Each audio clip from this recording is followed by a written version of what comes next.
All wings report in. HouseDog, standing by. Mother Goose, standing by. Lock S-foils in attack position. Animal Squadron ready for battle. Hello there, and welcome back to the Animal Squadron podcast. I am your host, HouseDog, and with me, as always, my co-pilot. I can't think of any characters I want to reference to, so... The sand to my Anakin, there we go. Mother Goose. Welcome back. Hello, friend. Welcome back. For our listeners, it's been no time at all. For us, it's been a couple months, I think, since we recorded last. Yeah, it has been. I've definitely missed this weekly, bi-weekly recording time. I haven't, because you just lie to me and tell everybody else about your life and not me. Okay, so HouseDog, I actually did want to bring this up. HouseDog, well, not this specifically, but in reference to this, HouseDog is mad at me because I recently started dating someone, and I told his mom before I told him. Yep. I'm sorry. You're not.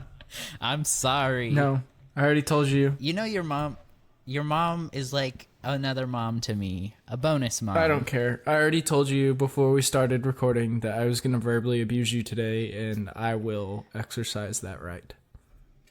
But I did want to bring up my girlfriend because I have failed you.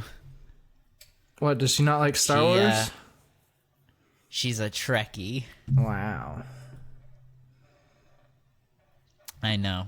That's worse than like my wife never having seen Star Wars. There's like levels. Like there's my wife that's like never seen Star Wars, and then you have Trekkies, and they're the bottom. They're the bottom of the barrel. And I don't know if she's seen all the new stuff, but she has seen a lot of Star Wars. But we'll convert her slowly. I'll just tell her that the new Star Trek is far superior to the originals. Yeah, I don't think she'll like that very much. What's wrong? Also, girlfriend, if you're listening, I respect your choices. But HouseDog doesn't need to know that. She doesn't listen to this. Don't lie to yourself. Yeah, no, I haven't shared. At this point, I haven't really shared any of my stuff yet with her. None of your wonderful content? None of my content. I don't know, we're still kind of new in this relationship, and I wanted her to get I wanted to get her to know me for me and not like the content I put out or the persona I put on when I'm recording a video, you know? No, you don't have you're literally the same person on and off. Yeah, you're right. I try and be more energetic, at least in my recordings. Maybe it's just different because I actually know you. Yeah.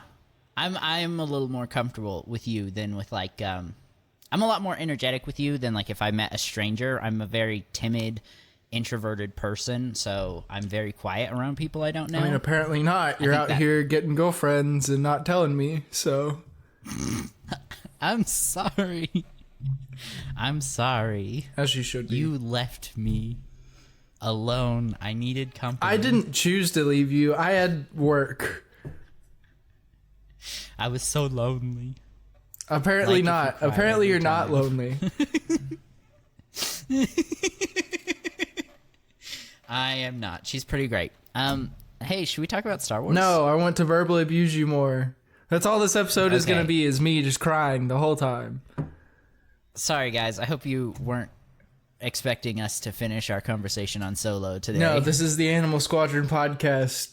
Sad Feelings edition. Sad feelings. No, I guess we can talk about Solo. Okay, so I'm trying to look. My problem is, and I probably should have watched the full second half, but I was literally like halfway through the second half of the film taking notes when you text me and you were like, hey, I think we've got enough to last us till I get back, so let's not record today. And I was so excited. We pushed ourselves so hard those couple weeks to get ready for, you being gone, and I literally was just like, yes, 100%, I'm done. So half of my notes are from like 2 months ago. So realistically, what you're telling me is you're just reading things that are like the scribblings of a madman. They're like 3-word sentences that are like asteroid, sparkly, very important. Like one of my notes, and it took me a while. And we'll get there when we get there. But it literally is just all caps, long sleeve. And I was like, what does that even mean? Which I figured it out. But yeah, it might be. I don't even know what that's in reference to. I do, though. I figured it out, and it's actually really important to the plot. But I'm trying to think. So we ended after the Falcon scene last time. Yeah, Tobias. They first see the Falcon. No, yeah. Tobias and Han are talking. Oh, and yeah. he tells him, just assume everyone's going to betray you. And then we cut it there. Right. So we are starting at Kessel. Yeah, they're going to Kessel. Yeah. And so this is why this is important. We see here that she is wearing a short sleeve shirt, which, what's his face? The actor who plays Vision, the scarred up guy, his face. Paul Bettany. I can't think what. Paul Bettany, yes. He plays Dryden Voss in this movie. Yes. Dryden. Okay, perfect. Thank you. He very specifically is like, they cannot know that you are a part of the Crimson Dawn. It will start a war between the syndicates. And then she's out here wearing a short sleeve with her Crimson Dawn brand very visible. Well, I have stuff before they even land on Oh yes, Kessel, but like, this is she wears a cape and like gloves, I think. Yes, yeah, and that's where the long sleeve comes in. Is later on she ends up switching to long sleeve, but I'm pretty sure her wrists are visible at certain points. But we can talk about that when we get there. Not visible wrists. Not in my Star Wars. Not in my Christian Minecraft server. That's right. No, so before they land on Kessel, as soon as they get out of hyperspace and they're like starting to go through the maelstrom, like I was just watching it and like it's just a bunch of clouds and like yeah, but it's like say what you will like about Solo, it was not a hit. In fact, it's like one of the worst reviewed Star Wars films, and it did terrible in the box office too. I love it though. Yes. I really do. I really enjoy it. And I've got some comments about that at the end. But my huge roundabout sentence there was all just to say that like visually this movie was incredible, and this is one of those scenes that you're just like, they really worked hard on this movie and it looks fantastic. Yes. And that and sound design as well was just really good. I feel like I've come so far in my reviewing, like I feel bad that I don't pay attention to that stuff as much as like whenever we first started the show. Yeah. No, I mean, you and I think are much better podcasters than we were when we started. Oh yeah, I just don't even go back and listen to the first like 3. I do sometimes. Whenever you need like a good dose of a confidence boost, yeah. Of like, I was gonna say of like reality, like to humble yourself, but I guess it'd boost your confidence too if you want. I don't know. The first step of being good at something is being bad at something. I can't remember who said that, but I heard that recently. I'll tell you who said it. Yeah. My co-host, Elijah. That's your quote. I remember you coming up with that. Did I? You did just now on the show. Just now. I totally didn't hear that from anyone else ever. It's your quote. No, of course not. Mine, yeah. I'm proud of you. Not mine. Thank you. Okay, so the only note I have before they actually land on Kashyyyk is L3 saying Lando is in love with her, and I see it. I specifically wrote /it works, and I think I was referencing, like, I feel like the line... the actual line and the acting worked well. Like, I feel like it flowed. That's well. definitely not But what you're referencing. It's a line. I also could be. You're thinking of the line because I wrote down. Oh yes. Okay, yes. No, you're right. Yeah, because I Yes. wrote down in my notes the girl talk scene, which is hilarious between L3 and Kira. L3. Yeah. Yeah, no, she's Okay, 'cause definitely L3 says alluding it to works. L3 and Lando having a Yeah. physical relationship. Yeah. Which, I mean, come on, it's Lando. He'll sleep with anything. I don't know. I found that like super odd. Like I never really thought that about like like Empire Lando, of course. Like you definitely can tell he's kind of a skeezy like guy. Like he hits on every woman that he's ever introduced to, and like he's just got that vibe about him that he's a ladies' man. But like the thing that came out with Solo, and I don't remember where I read it from, but it was like some type of article that was like, you know, what is Lando's sexuality, and like that he'll do anything with anyone or anything, and I'm just like, Right. okay. Yeah, I think he's pansexual, if I remember correctly, which I'm all for. We never really see that much within the films. And I think if you're going to have this representation, you should actually, like, have him flirting with the guys as much he is with the girls, or flirting with the robots as much as he is with the girls, which we kind of see with L3, but he's more of, like, when other people are around, he's like, whatever. You know, we're not actually sleeping together. Yeah, like You know what that I'm saying? crazy droid and her words. Right. I feel like if you're going to have that representation, actually, like, show it. And I don't think it's really on par for because- who we see Lando as later in life. Like even with the sequel trilogy. Yeah.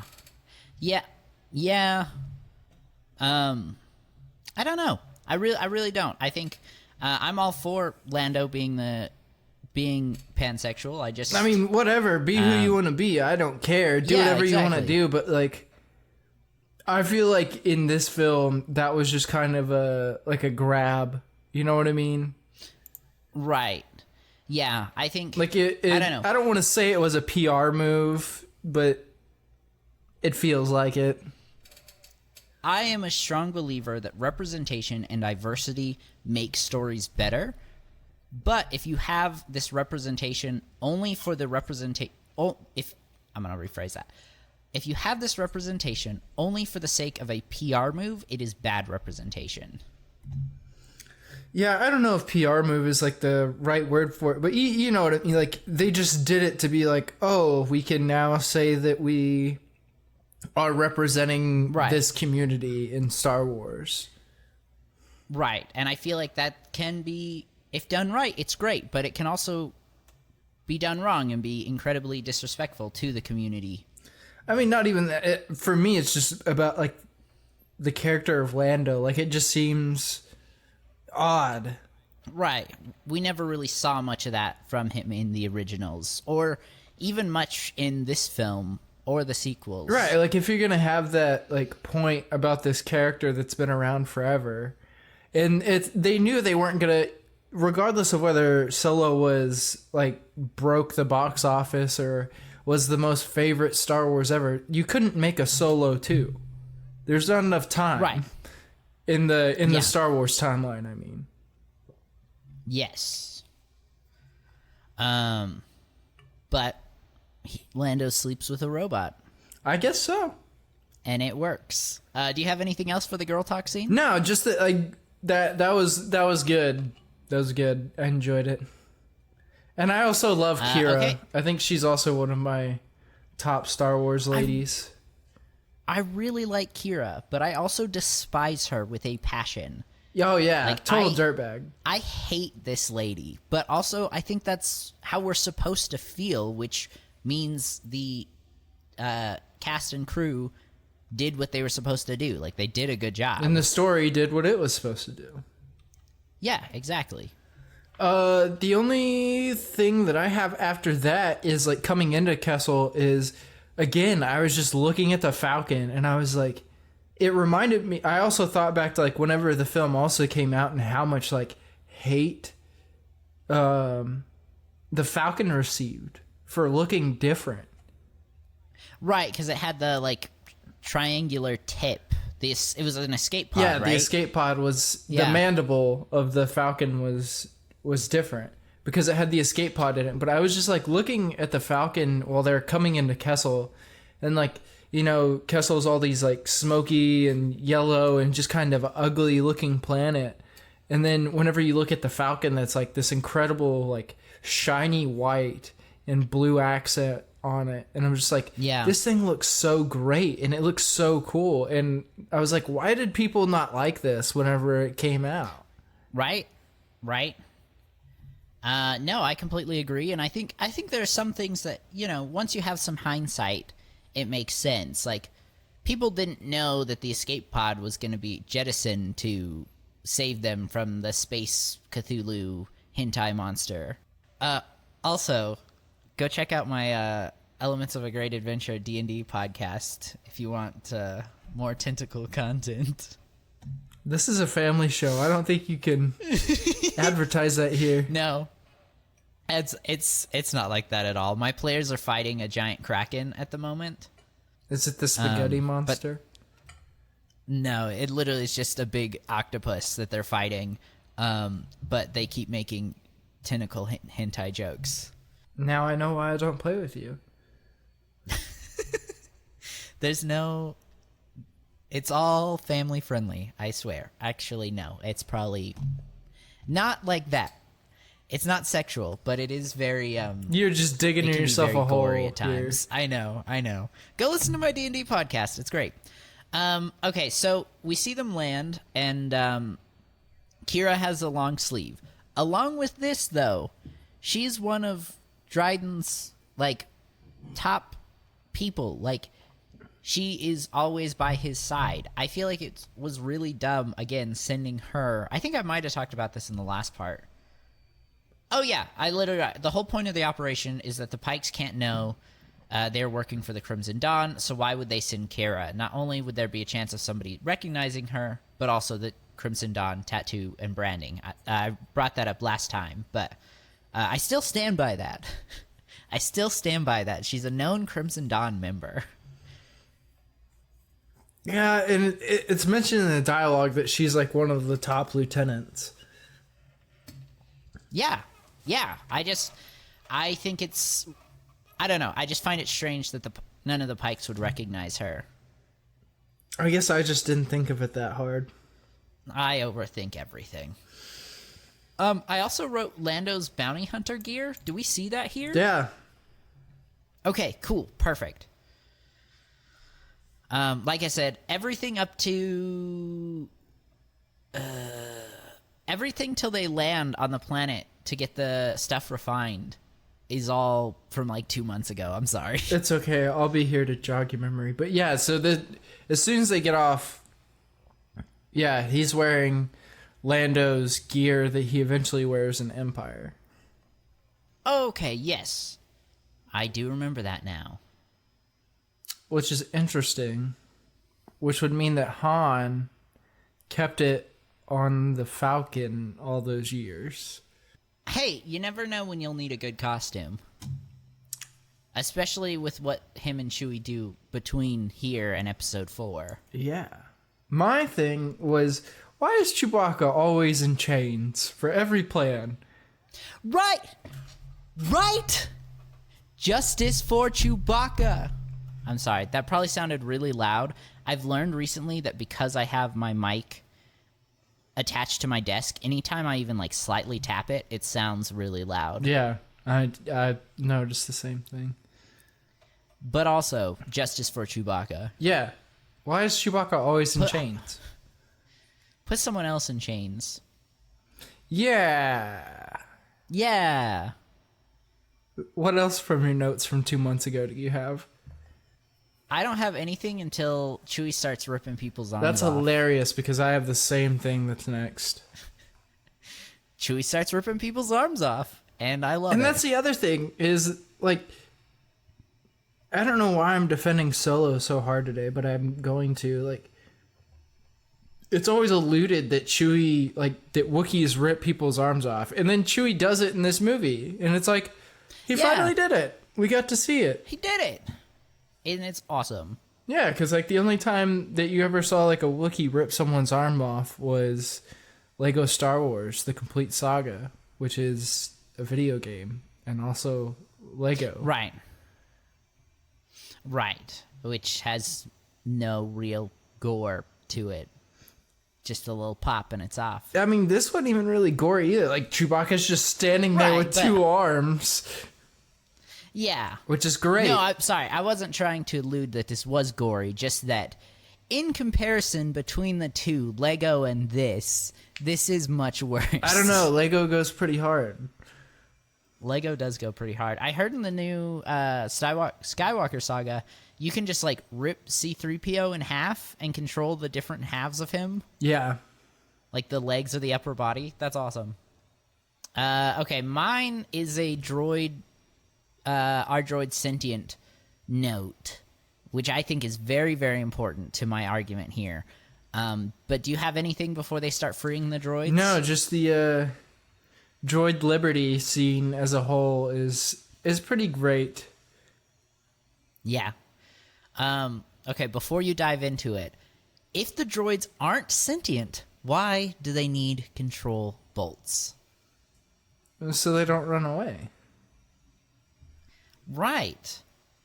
But if they weren't sentient, if they're not sentient, why would they want to run away? Because They're just following their programming already. you see it all throughout Star Wars. Like, every droid is programmed differently, and they all have different personalities based on that programming. Like R2-D2, he's programmed, but he runs away all the time. Or murders some super battle droids. I don't think there's really a middle ground. Murder or run. It's this fight or flight. Exactly. A lot of my arguments on droids being sentient have mostly just been a joke for this podcast, but this one I genuinely feel like is a good argument for them being sentient. Is this where you're starting to build the case, is restraining bolts? Yes. We're going to have an in-depth episode on this topic. I promise you that. It may not be anytime soon, but it's happening. Hey man, you do the research. I'm more than happy to listen to it. But yeah, that's really all I have in terms of that scene. What else do you got? No, it's just great. Like, she takes the restraining bolt off that first one, and he asks her, he's like, well, what do I do now? And she's like, I don't know, go free your brothers and sisters. And, like, it's just, like, each droid, like, taking off the other's restraining bolts. And there's that one, like, protocol droid, and he, like, screams out, like, liberty or something, or, like, freedom. And I'm like, all right. Droid sentient confirmed. I don't know about that, but okay. My next note is the Calrissian Chronicles. I think I have, like, a couple things before that. Oh, I have one perfect. thing. Just whenever Han finally makes it to the room with the coaxium bottles, and he's, like, struggling to get one up because they're obviously very heavy. And he's like, I started loading the coaxium. And they're like, great, only 11 more. And I'm like, how did he do all this by himself? Yeah. Maybe some of the liberated droids came and helped him. Possibly. But yes, the Calrissian Chronicles, which I feel like is almost like a stab at Star Trek. Yeah. I was thinking more Buzz Lightyear, but I feel like that also in itself is a reference to Star Trek. Yeah. I could see it. Yeah. Because I guess... I thought it was hilarious. I felt like it was such a Lando thing to do. Exactly, but I guess if you kind of look at Lando is like kind of William Shatner-esque. Kind of. Yeah. Especially whenever he's doing the Calrissian Chronicles. I feel like he's very Shatner-esque if, like, he never joined the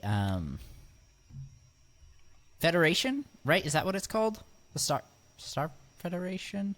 It's been a long time since I've seen Star Trek. I've only ever seen the new ones, and I think I've only ever seen them once. So, Gotcha. I've watched most of them. I watched everything in terms of the original series, everything up to the one where they get lost in like another galaxy, and then all the films, original and new. So I've seen a lot. It's just been a long time. most of my knowledge of Star Trek comes from the great film Galaxy Quest. Love Galaxy Quest. That has really nothing to do with anything, but it's great. Okay, I don't have anything until Chewie's family. Yeah, not a fan of young Wookiees. Like how they look, how they sound, like what? Yeah, how they look. Have you ever seen Land of the Lost with Will Ferrell and Danny McBride? Yes. They look like it's Chaka. been a long time, They look like but- Chaka. You know the character Chaka? Yeah. They look like Chaka. Yeah, I do. Yeah, I kind of see that. I kind of see it. Like, why do they look so much different? Like, I know Chewie's a grown Wookiee, but, like, why do the adolescent Wookiees look so much, like, worse? Like, they look bad. Yeah. I don't know. I wasn't really thinking. I figured, aren't they, like, covered in mud or something? Or am I thinking of... No, it's just very when he was- dark. The film in itself has some moments that, like, the lighting is just so dark, and I'm like, if this was, like, 10% brighter, I would probably think this is way cooler. Yeah. Which, there are a lot of films that I'll just, like, bring the brightness up on my TV a little bit for. Yeah, I'm too lazy for that, so I'll just complain about it later. But it was cool seeing Chewie's family, even if the younglings looked a little ugly. Well, was it his family, or was it, like, a part of, like, his tribe? His tribe. Is it... Okay. There's some media, and I think it's Star Wars. I think it might even be this film. It is this film, where they're talking about it, and Beckett says, what's the difference? Right? At the campfire scene? Yeah. Yeah. Like I said, it's been a long time since... Well, not a long time. 2 months since I watched it, but I'm pretty sure Chewie brings up his tribe being lost, and somebody's like, oh, tribe or family, and yeah, they say, what's the difference? Yeah, Han says, like, he's either looking for his tribe or his family or something like that, and Beckett Right, 'cause he says... couldn't understand. Yeah, he can't interpret Yeah. that word, like, perfectly, and Tobias says, well, what's the difference? There we go. So what's the difference? Looking like Chaka. Looking like Chaka. Okay, I don't have anything until they're outside in that final fight before they get on the Falcon. Yeah, I'm there too. My note was, in all caps, L3 no, with like 8 O's. O's. I almost said zeros. Why is the film killing everyone I love? Because L3 isn't in any of the other films, so she has to die. So she has right. And I know. But L3 was one of my favorite characters. And I mean, L3 doesn't really die. She lives on within the Falcon. Within the Falcon. Is the Falcon now sentient? I hate you. Are you just gonna... I'm so sorry. Because they plugged in L3's neural core into the nav computer, the Falcon is now sentient? Maybe. I don't think so. Maybe that's why Lando wanted to get the Falcon back so bad, so he could get his girlfriend back. I just...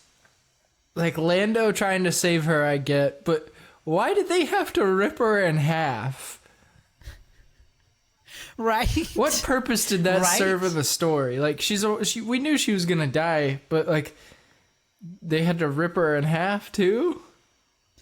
You know, maybe she could have just said, Lando, I'm sentient, and went to go live on a nice farm somewhere, okay? That was an option.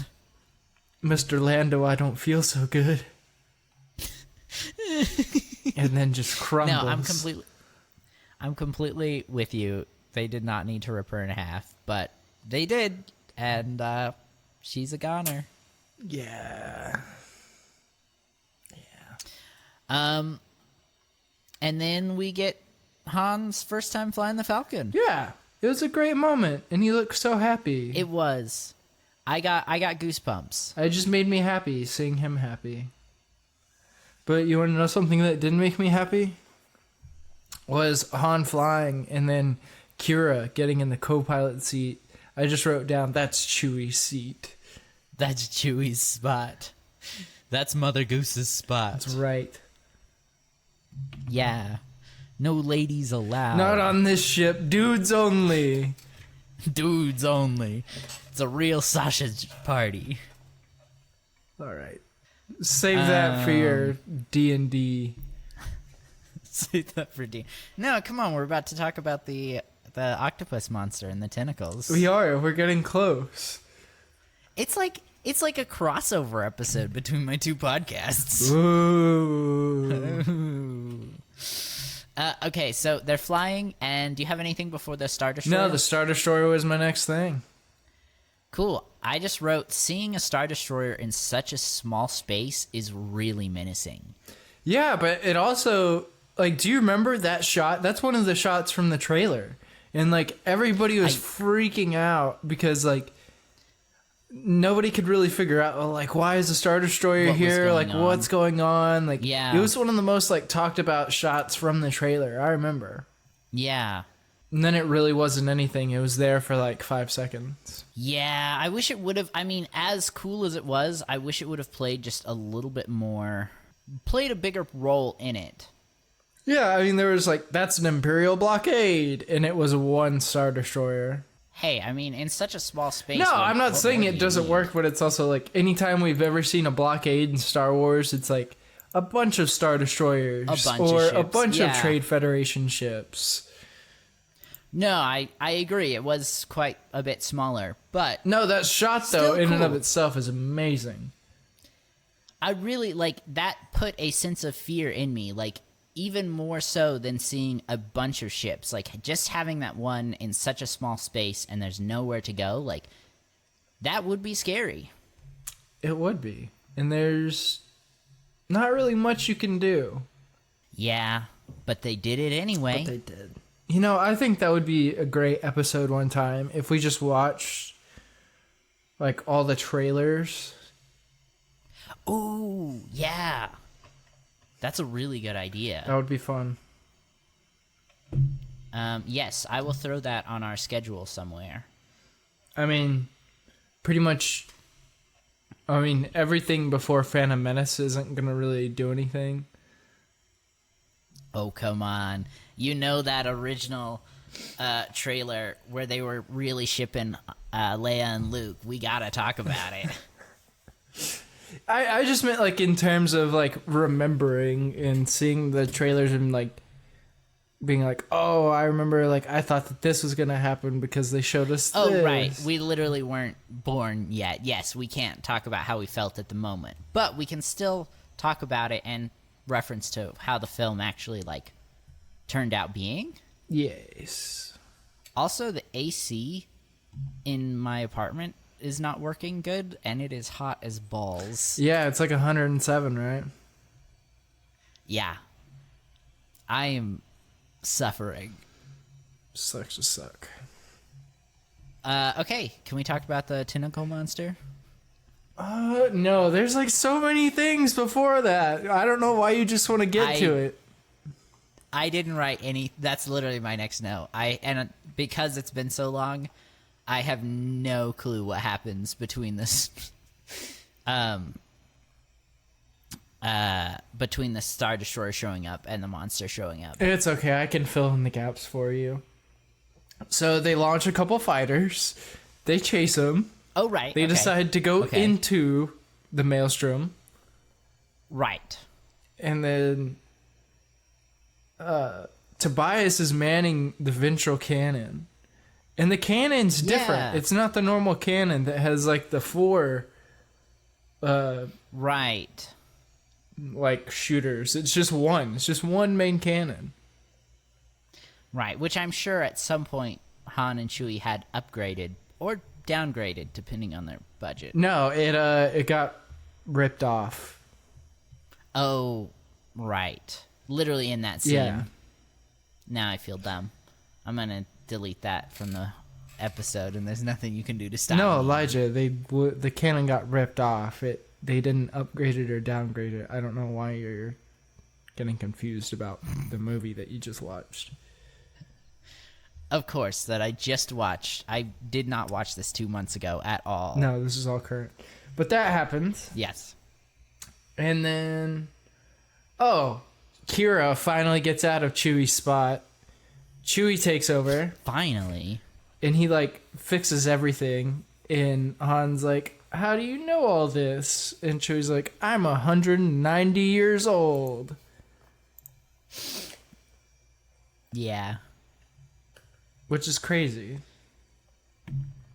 Yeah, no, but also awesome. And then Han does that really sick drift in the Falcon with the landing gear. Yeah. And he mentions that his pal, who was the best street racer in Corellia, named Needles, showed him this trick and that he died doing it. And that's the same trick he mentioned at the very beginning. No, that happens of the film, later. Right? Dang it. You can edit that out too. Of course. I'm not going to. No, I know. Our listeners can know how much of a poser I am. You are. So they do that, and then they're wandering for like 10 seconds. And they're like, where are we? And then the creature shows up. Where are you? Where are you? And I'm so sorry. Okay.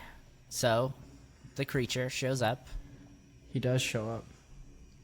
I literally just wrote octopus. That was my only note.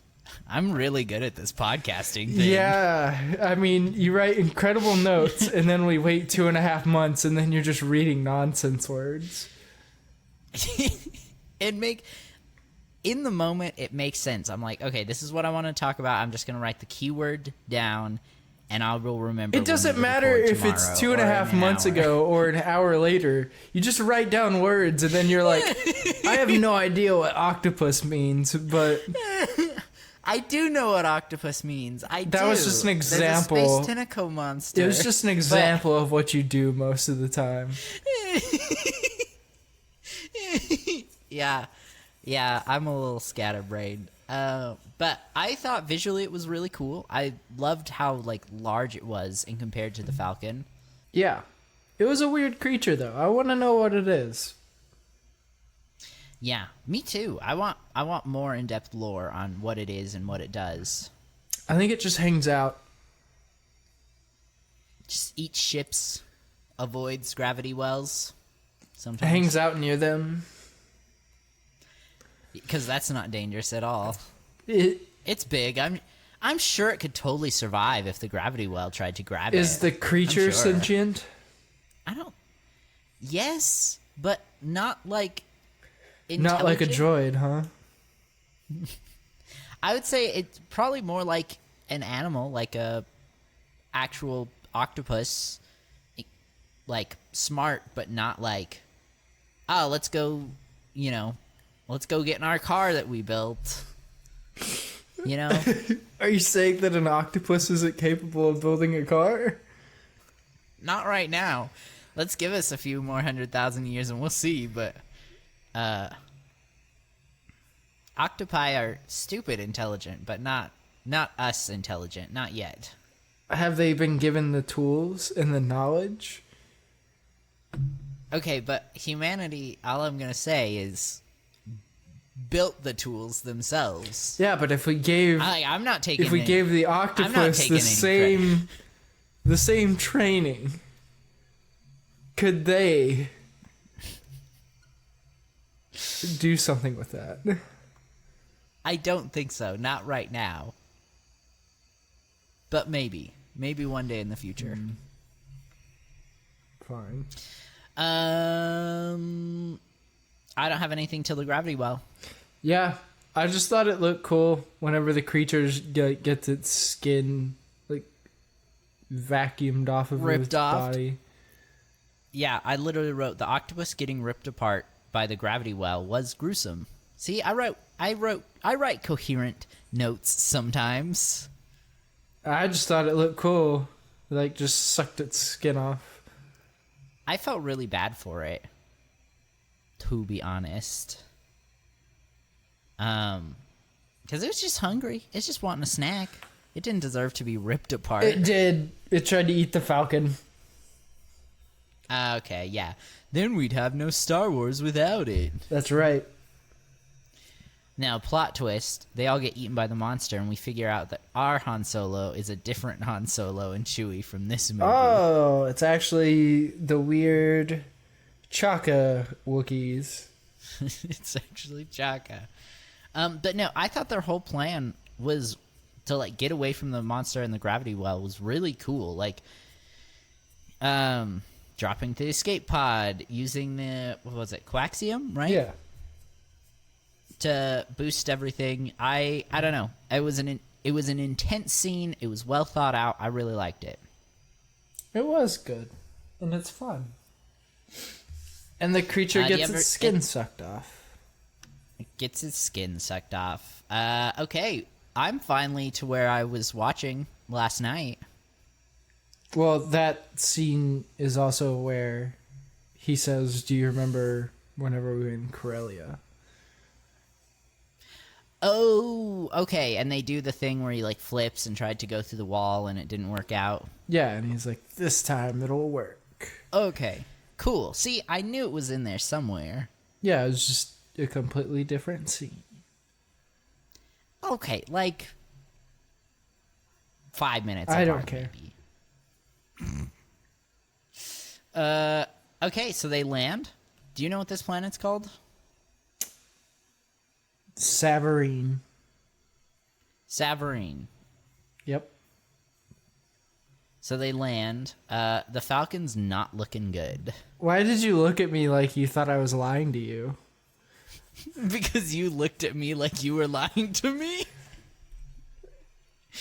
You're the one that doesn't know the name of the planet. You gave me those eyes. You gave me the I'm lying to you eyes. Why would I ever lie to you, though? You're giving me the haha, I'm playing a funny prank on Mother Goose. This is totally something else, and he's gonna look like a fool in front of our listeners' eyes. Yeah, they, it was Hoth. I don't know if I believe that. It was actually Mustafar, and they were getting the Sith Wayfinder, because everybody knows that's Mustafar.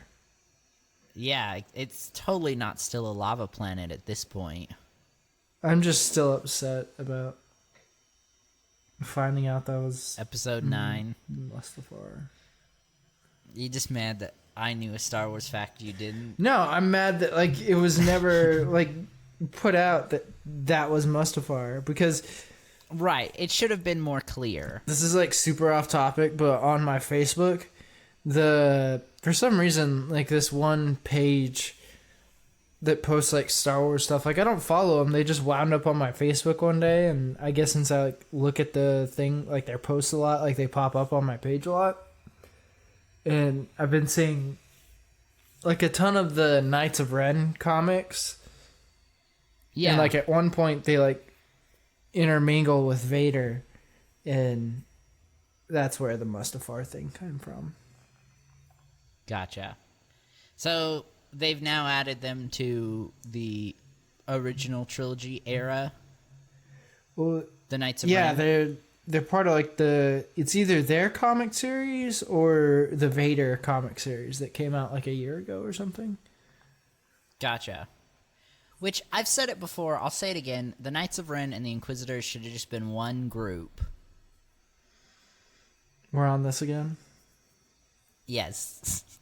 Yes. I just wanted to bring it up. I won't go in depth on it, but I didn't know that they'd added them to the original trilogy era, and now I'm even more salty.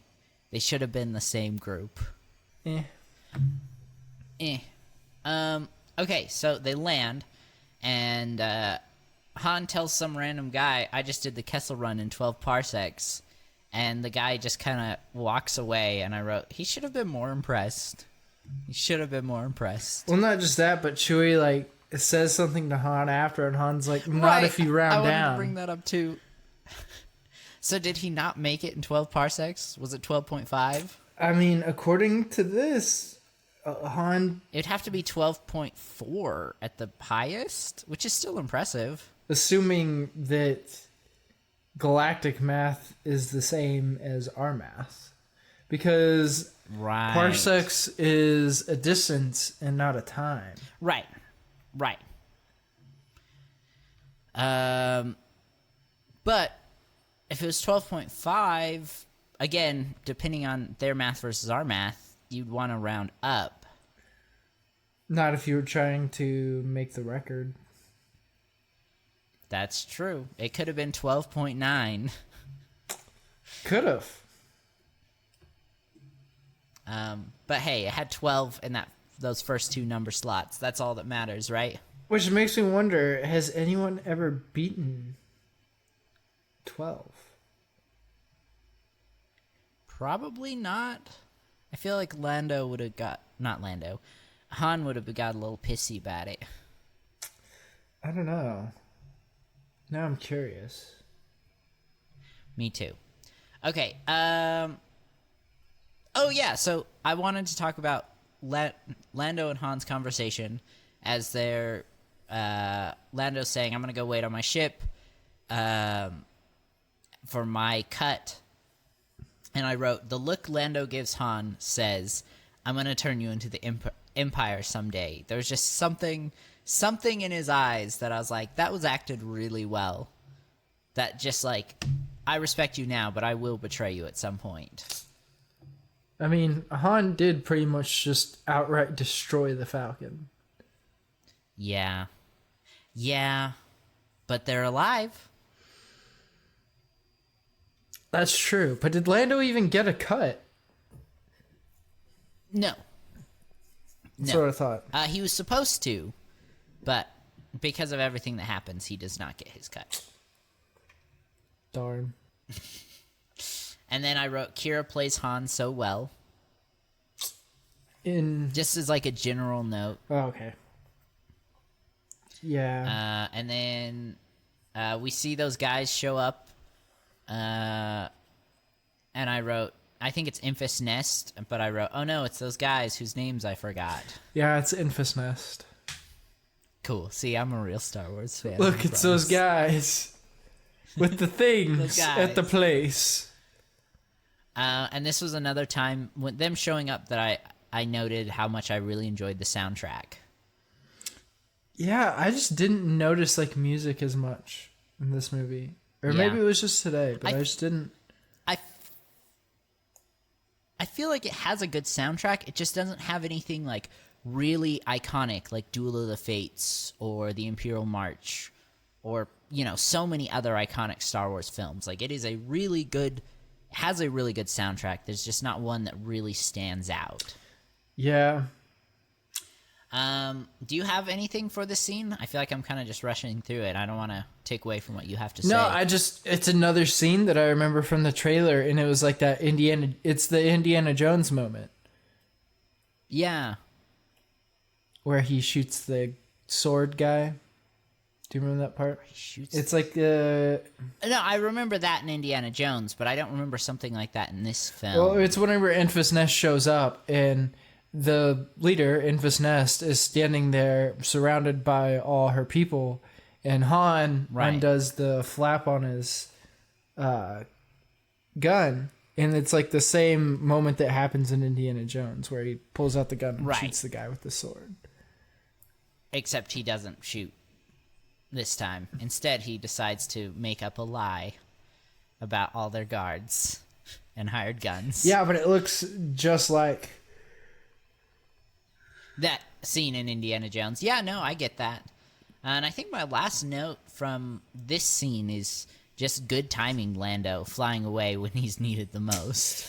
Yeah, but he also needs to go get his ship fixed, and he also just lost L3. Yeah. Yeah, I'm sure losing your robot girlfriend is very hard. Would you care to share, or are you just making a general... I'm making an assumption. I have not had a robot girlfriend. My girlfriend is a real person, okay? I swear. I swear. I go away and come back, and all of a sudden you have a girlfriend. It's getting kind of fishy. You were gone for a while. You know, say all these things about her, but you know, I really think it's all just you have this obsession with droid sentience. She's a real person, I swear. You know, are behind the choking of women and the killing of women No. in Star Wars. No. Does she know about that? You gotta stop. Does she know about that? You gotta stop saying that, because longtime listeners will understand the joke. New listeners will not. What joke? The joke of us reviewing Revenge of the Sith and Anakin choking Padme, and you just randomly saying I endorse it, even though I very clearly said it was wrong. I'm sorry, did you just say that you endorse it? No, I said you say that I endorse it, but I do not. That's crazy, because that soundbite definitely just sounds like you said that you endorse it. It's going to be taken out of context, yes. No, I do not endorse. I do not endorse the choking of women. You do endorse the choking of women, okay. And the whole robot or sentience thing is nothing related to my sexual preferences, okay? I just think the robots in Star Wars are sentient and deserve equal rights. I bet you do. I bet you do. I'm sorry I told your mom about my girlfriend first. That's fine. My mom can know all about your robot girlfriend. Real life human person girlfriend. Hey man, I'm not here to judge you. It's fine. Okay, so I want to talk about Lando and Beckett's conversation where they try and decide what to do. Lando and Beckett? Unless you have anything. Han and Beckett, sorry. No, just one thing. Whenever, like, they're all talking, but, like, Infus Nest shows them, like, that they're all, like, real people. Yeah. And that, like, you know, Crimson Dawn is evil and everything. That Right. Warwick Davis is there. Yeah. Another character in Star Wars. Another character in Star Wars. He plays, like, 10 people. We stan. Oh, yeah, I had to explain to my sister recently. Hello, sister. Thank you for listening to our podcast. What stan means. Who's Stan? You know, like when you say you stan somebody. Or, as the new kids around the block say, kin. I'm not tracking. Like when you really like a character, or you respect them, or you want to be like them, or you feel like you relate to them. What does this have to do with you endorsing the choking of women? Literally nothing. Literally nothing. How did we circle back to that? I thought I got us off this topic. Did you just say literally nothing will stop you? No, that is not what I said. Oh, okay. Well, we can talk about Beckett and Han, I guess. Thank you very much. Really, the only thing I had to say for this scene, I liked it, but young Han had so much hope in his eyes. Oh, it's absolutely terrible what they do to young Han in this film. Right? They really shred him. And, like, I'll mention this later again, but I don't understand how he ever opens himself up to love again. Yeah, after watching this, it's pretty incredible that, like, he ever loves anyone. Or that he even, like, lets anybody besides Chewie in. Which, I mean, I guess if you think of New Hope, like, you can definitely see where that comes from and, like, why he is the way he is and why he doesn't want to help the rebellion. And the only reason he helps them save Leia is for the money because, you know, the last time that's all he cares people about, that he loved were involved in his plan, like, he just got abandoned and had to kill him. Either they died, or he had to kill them, or he got abandoned. Yeah, it's pretty rough. Anyway, what do you have to say about the Beckett and Han scene here? Just that, again, it just goes to show, like, why Han makes sense later in life. Well, not even that much later. Just, like, the next time we see him. And again, it's like, why did people not enjoy Solo? Like, you get so much character development from this film of like, this is why Han is who he is. Who he is. Yes, we get a ton of explanation and character development here. Like, they did Han very well in this film. Yeah, I know, and everybody was worried that it was going to be like the worst thing ever, and that the guy was going to ruin Han Solo. And it's like, if there was room for a Solo 2, I would have definitely been all for it. I would have as well, for sure. Okay, so we get their meeting with Crimson Dawn. I like the fact that Han and Chewie didn't have any guns on them. Wink, wink. Yeah. It was a good plan. And then Beckett offers them some Colo clawfish. Beckett? Dryden Voss. Or Dryden. Who am I? Ah. I'm you. What have I done? You're me. I'm the good host now. Let's go. I can't believe I've done it. Dang it. I'll edit that out. We really have switched spots now. Yeah. But no, so Dryden offers them Colo clawfish, which is one of the sea creatures that we see in Phantom Menace. It's the glowy one with the big mandibles. That's the Colo fish. Just another really great callback that isn't like shoved in our face. Like, we talked a lot about when we were talking about the sequel trilogy, good and bad callbacks, and I felt like this was a good one. Which, if you play the Lego Star Wars The Skywalker Saga game, like, it makes fun of the sequel trilogy like so much. Like, whenever I played through it, like Phantom Menace, and then, you know, the original trilogy, and then the sequel trilogy. Yeah. And I was like kind of dreading playing the sequel trilogy because I was like, I don't really care about any of this for the most part, but it was actually pretty hilarious. That's awesome. And like, they made fun of the sequel trilogy like so much within it. It was great. Like, nice. Kylo Ren I'm really is pretty much shirtless like the entire, like, anytime he's on there, he's just shirtless. And every character is like, why are you shirtless right now? And he's like, everything's in the washer, or like his shirt got ripped like in the little scene before or whatever. It's hilarious. That's awesome. Gotta love the memes.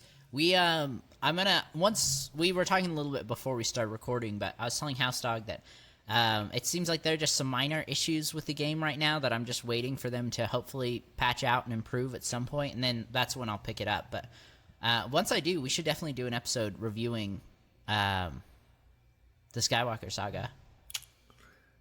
Yeah, I mean, it's so much. I don't know if you really can, because it's so much different from like the original Star Wars games, where like everything, like so much of the cutscenes, like half the game was like the cutscenes. For the Skywalker Saga? No, like for the original Lego games. Yeah. Like, so much of the game was the cutscenes, and these ones, there's a lot more meat to it. it's more like exploring the areas and like side missions and puzzles and stuff like that. Like, the main missions aren't really like the focus. Gotcha. Okay, let's pull back in. We're close to being done. Solo. That's true. Maybe I just don't want to say goodbye. Maybe that's the problem. You'll miss me too much. I mean, you have no problem saying goodbye to me, so. What? Listen, I told you, your mom is like a bonus mom, okay? I'm sorry. You were away. You were at work. I couldn't talk to you. I don't have Facebook. It's fine. Okay. I just wrote the hidden gun was really smart, where they actually hit it. Well, I'm not gonna lie. Like, even watching it this time, I thought Tobias was in on the whole thing. Like, I didn't realize that he was double crossing them. Like, that wasn't the original plan for really? like Tobias. Like, yeah, I forgot. It's been a while since I've seen Solo, and the last time I remember watching it, I was like, oh yeah, they come out with like this elaborate plan that like Tobias will leave, and then he'll come back and be like, I'm not dead. I'm here to double cross you, and like that they're all in on it together, but really they're not. Right. So we actually see, before he shows up, we see the hidden gun, and as he's pulling the lid off for the first time, to reveal the coaxium. And I was gonna write, I wrote the conversation, because I'd forgot what happened, because it's been, I don't think I've watched it since it came out in theaters. The conversation about Beckett just feels so fake and forced, and the acting was just really bad. And then later on you realize, frick, Crimson Dawn guy, what's his face? Dryden Voss? Dryden Voss, yes. He knew the whole time that Beckett was still alive, and obviously Han knew the whole time that he was still alive. So yeah, it makes sense that neither of their performances felt like genuine, because they were both lying to each other. Well, yeah, but obviously now, like, looking back at it, like, whenever Tobias and Han have their conversation, and Tobias is like, nah, kid, this is all you. Like, I've heard about a big job that I'm going to go do, and then I'm going to settle down, and that's going to be it. Like, he obviously went straight to the Crimson Dawn yacht and was waiting. Right, exactly. That's the point that I'm making. Like, the actual characters were both lying to each other, and so we as an audience get that sense of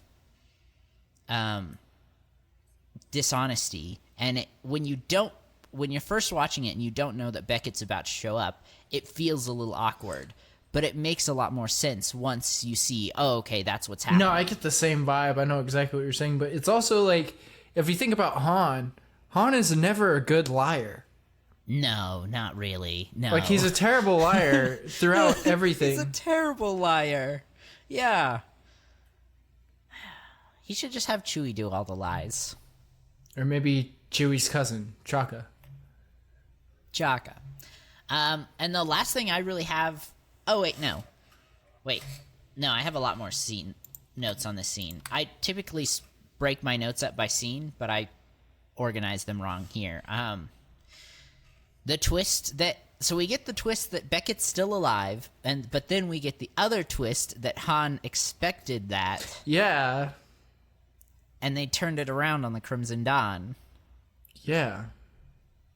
Yeah. Never mind. I answered my own question. I was like, where was Tobias during, like, all the fighting? But then I remembered he takes Chewie in the coaxium. Right. And that's why he's not there. And then... do you have anything before the fighting breaks out? No. Okay. Really, the only note that I have is Han goes to Dryden, and, like, he turns that corner expecting to have his gun right in his face. And I was like, Han, you had a gun. Why would you get so close? When you have a gun, don't get in knife stabbing distance. You know? Yes, throughout all of the knife fights I've been in, you're right. I've never been in a knife fight, so I guess I can't judge. But I just feel like that would be common sense. Like, he knew the guy had the blades. And even if he thought maybe he went and grabbed a gun instead, like, wouldn't he want to stay behind cover just in, like, if he did buy the gun? Or grab a gun? I just feel like we got a moment with Han thinking through this plan and outsmarting Beckett as so smart. And then it's followed up by just him being kind of dumb. Which is classic Han. I just think it's funny. I'm not trying to, like, complain about it. I just wanted to point it out. No, it's a great point, but it's also just a testament as to who Han is. Yeah, no, like I said, I really think they did Han really well in this film. I do too. Okay, my next note is Kira, I hate you. Okay, my only thing is, like, whenever the fighting, like, first starts, Han shoots the crystal skull trying to kill Beckett. Nice. Yeah, I just wrote down, not the crystal skull. Not the crystal skull. What's Indiana Jones gonna find? So much Indiana Jones in this movie. Yeah. Well, I think it's good. It was more subtle. Obviously, Harrison Ford was such an important part of the Indiana Jones franchise. Well, he was Indiana Jones. And he he was incredibly important. I mean, it wasn't just him. There's a huge team of people that worked on it, but he was Indiana Jones at the end of the day. Yeah. So I think it's really cool that they made references to Harrison Ford's other work as well. Yeah, without Harrison Ford being in it. Is that what you're saying? Yeah. Yeah. That's the point I'm trying to make. And I wonder if there's any Blade Runner references, but Disney owns the right to Indiana Jones, of course, so it's easy to make those references. It might have been harder if there was anything related to Blade Runner. Anything can be a Blade Runner reference. Anything and everything. You're a Blade Runner reference. Got him. But no, I hate Kira for breaking Han's heart. How dare she? He just wanted to love her and care for her. And I know, but I think he knew. And the only reason I say that is because as he was leaving, and she's like standing there, and she's like, "Go, I'm right behind you," and like he kind of just looks at her from the elevator, and he like smiles back at her. Yeah, but like the pause and everything. I think he knew in that moment that he was never gonna see her again. Yeah, which adds a lot to his character. If he did know, then that means he willingly let her go, which when you love something, let it go, right? Yeah. But also, I still hate her for breaking his heart, and how he ever fell in love with Leia again, I don't know. Because like this wasn't just some girl he met randomly and fell in love with. Like he knew her since they were kids. He'd been in love with her his whole life, essentially. Yeah. Yeah.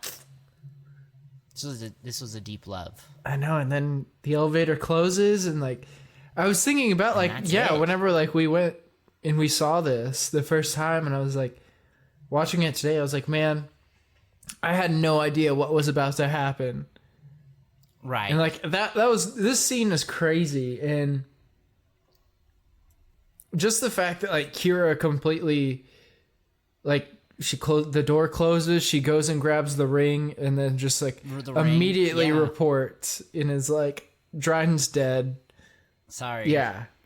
And she blamed it on Beckett, which was smart. Yeah. So she didn't sell Han out. Or, well, I will admit, she was the one who killed Beckett. So I think part of it was for Han, but most of it was, I think, protecting her own skin as well. No, she killed Dryden. Yeah, sorry, that's what I meant to say. She killed Dryden. The tables have turned. Everything's okay again. Everything's okay. I'm the bad host again. She kills Dryden, and so, like I said, and like you said, part of it is to protect Han, because she doesn't specifically blame it on Han, but also blaming it on Beckett ensures that Maul doesn't kill her. That is true. Yeah. So I think some selflessness, some selfishness. And then we get the big reveal. Wait, we already passed that, aren't we? No. I mean, we've kind of talked about it, but not really. Gotcha. It's our boy, Maul. The main man himself. Yeah. I was super I know some people didn't like it, but I was super excited to see him. I was excited to see him, but like I felt like he looked kind of weird. I really think it's just age. I mean, this is what? I'm trying to think. So, timeline-wise, 10, so 13. This has got to be roughly at least 20 years after we saw him last live action-wise in The Phantom Menace. It's been a minute, that's for sure. Plus, he was, cut in half and a ton of other horrible things. Yeah. Like, I will admit, he did look a little weird. But I think, at least for me, I don't mind because so much time has passed.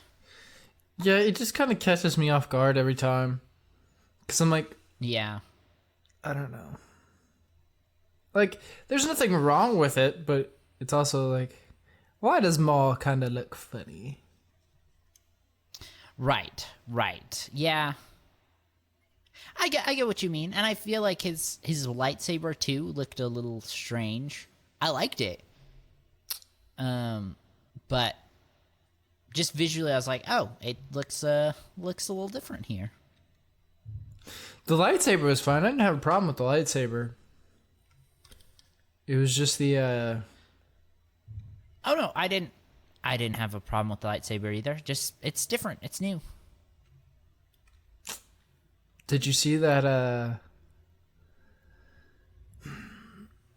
that photo the other day of what appears to be Ahsoka, the show, with Maul in the background?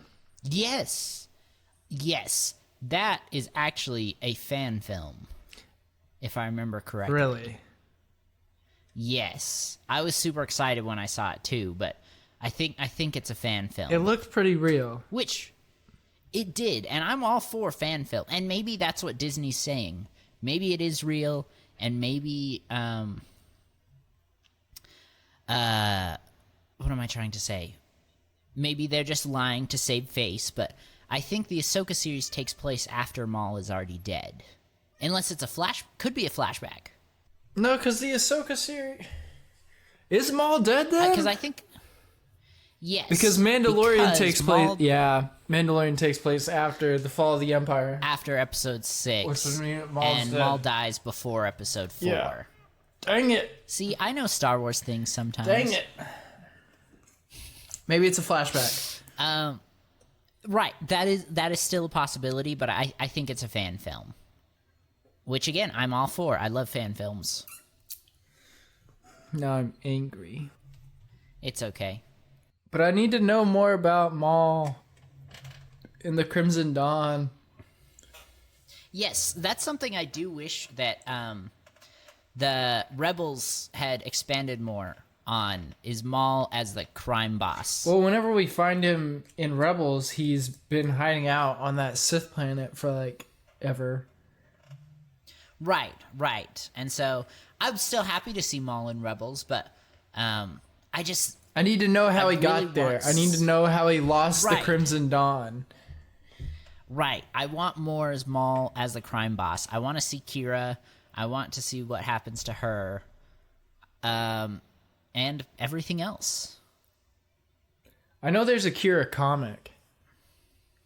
Yeah, I know it exists, but I haven't really looked into it.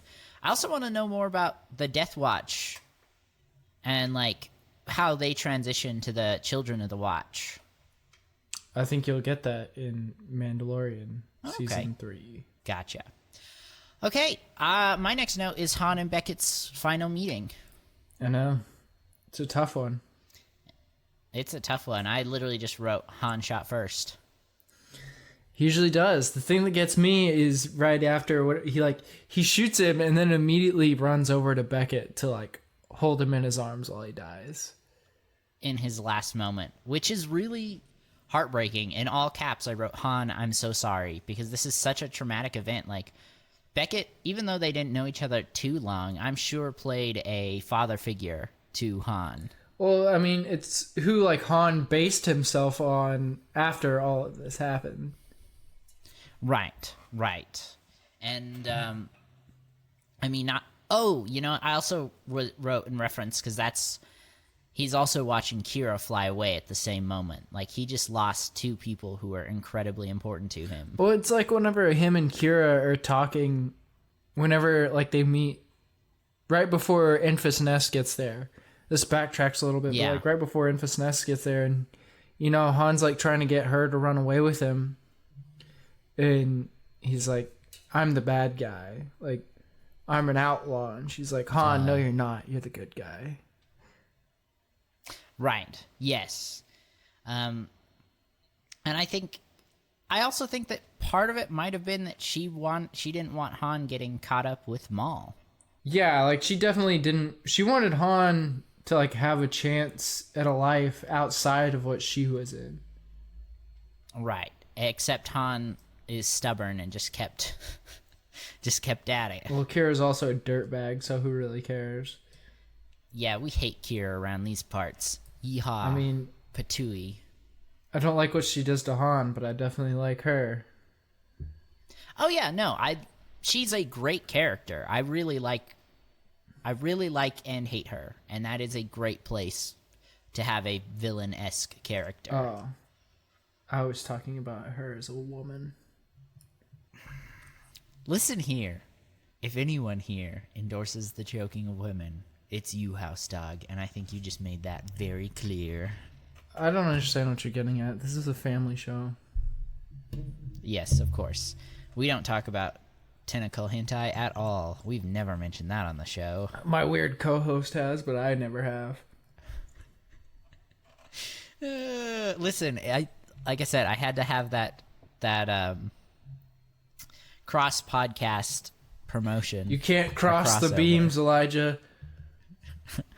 I'm crossing the beams right now, so hard. All right. Okay, I just have 3 more notes and I'm done. I have one more, so you can go through your other notes. Cool. Han had a hand in helping the rebellion, and he wasn't even aware of it. Yeah, the beginning of the rebellion. He probably helped. Yeah, He probably helped out the Ghost start it. crew. Yeah, that's a really good point. Yeah, I don't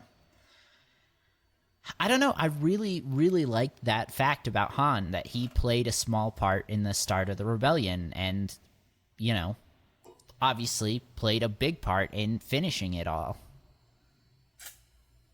And I think everyone, they could tell, the Enfys Nest leader, was that their group name, or was that her name, Enfys Nest?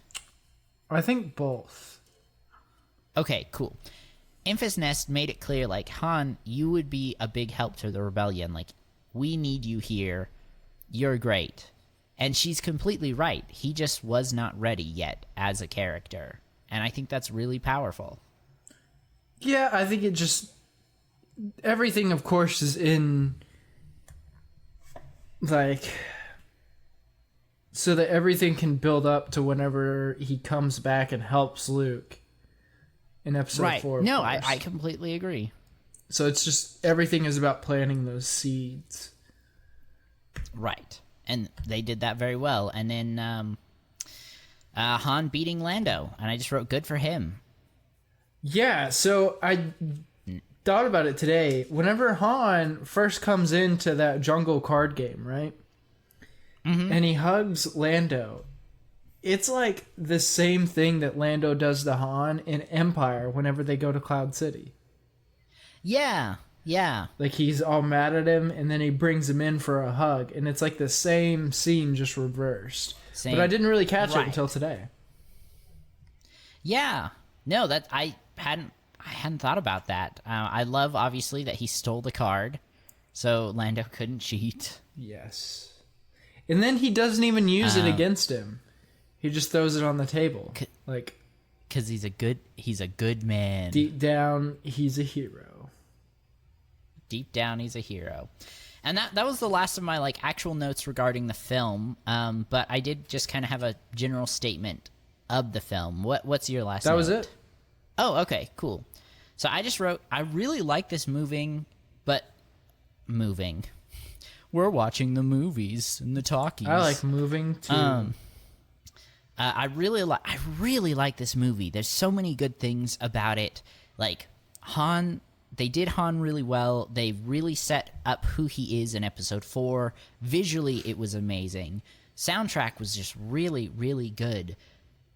There's just something about this film that just seems off, and I just can't put words to it. I'll be thinking about it, and maybe I'll come back later, but there's just something about this film that seems off, and I have no idea why. Mm-hmm. And I'm not trying to knock the film. Like I said, I really enjoy it. There's just something I just cannot explain. I don't know. Also watching today, I was thinking about it, and I was did I enjoy the first half of this movie more than I enjoyed the second half of the movie? Second half, yeah. Which is weird, because pretty much all of the really important stuff happens in the last half. Right. Yeah, the first half is a lot of setup. Yeah.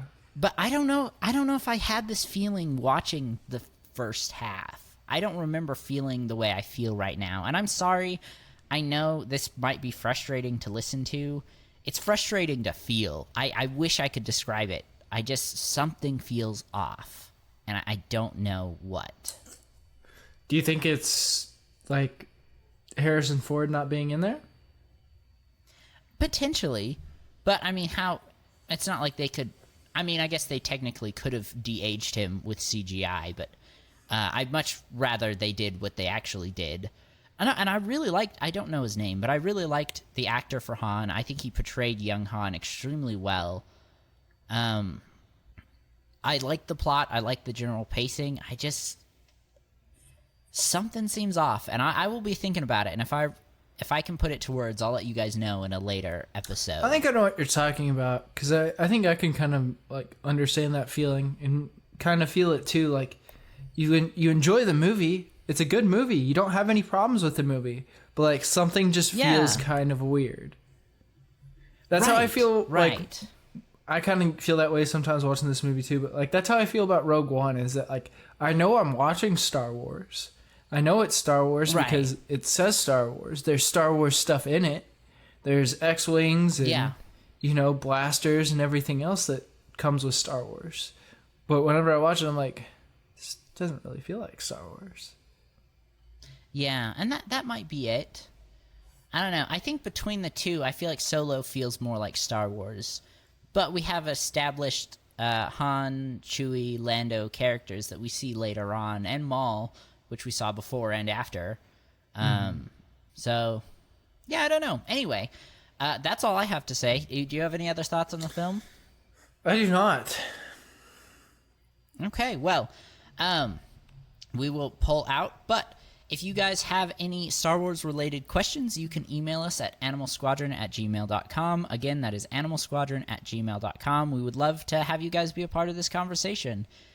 For the Animal Squadron, this has been Mother Goose. I'm sorry, did you just say that we'll pull out? Yeah, I did, and I'm very sorry. I just meant like out of the conversation, like, okay, we're done.